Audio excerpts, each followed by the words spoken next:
बापू के दिखाए रास्ते पर चलते हुए सत्याग्रह की भावना से अब मैंने फैसला किया है कि मैं इस केस में जस्टिस स्वर्णकांता जी के कोर्ट में ना तो स्वयं पेश होऊंगा और ना ही मेरी तरफ से कोई वकील पैरवी करेगा।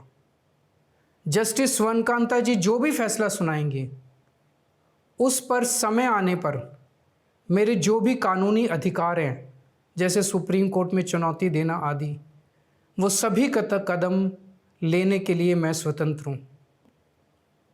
ये बात आज मैंने एक पत्र लिखकर जस्टिस स्वर्णकांता जी को भी सूचित कर दिया है।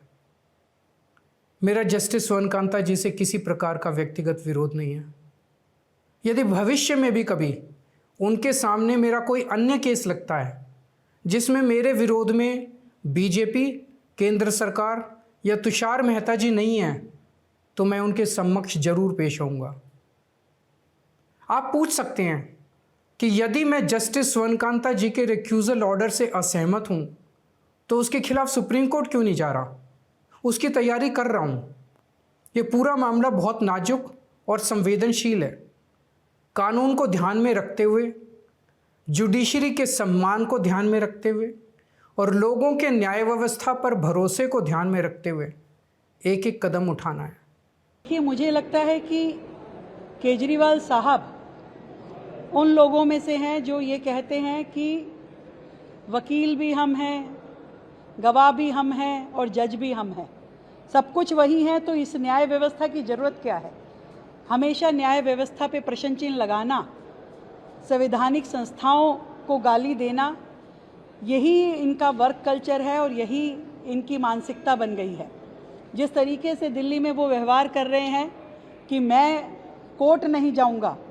आपने एक न्यायमूर्ति पे जो इल्ज़ाम लगाए, जो सवाल खड़े किए, क्या ये आपको शोभा देता है?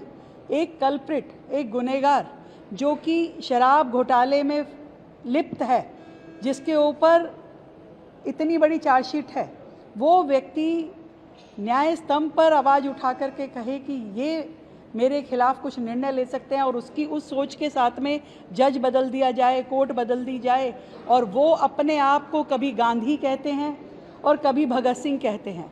मैं इस पे भी आपत्ति दर्ज करना चाहूँगी कि हमारे देश की इतनी बड़ी हस्तियाँ, महात्मा गांधी, हमारे सरदार शहीद आज़म भगत सिंह जी, उनसे अपने आप को कंपेयर करते हुए जिस तरीके से ये व्यक्ति अपने आप को उपाधि देते हैं, ये सच में बड़ी शर्मनाक बात है। एक तो जिसे कहें कि एक तो चोर और ऊपर से मचाए शोर, कि शोर मचा करके अपने आप को वो ये दिखाना चाहते हैं कि वो बेगुनाह हैं, तो बेगुनाही के तो सबूत और बेगुनाही की परीक्षा तो अदालतों में देनी पड़ेगी। बाहर बैठ के आप कहें कि मैं सत्याग्रही हो गया हूँ, तो मुझे लगता है कि ये केवल एक घटिया मजाक है, जिस मजाक को ना जनता पसंद करती है और ना ही हमारी न्याय व्यवस्था इसकी परमिशन देती है।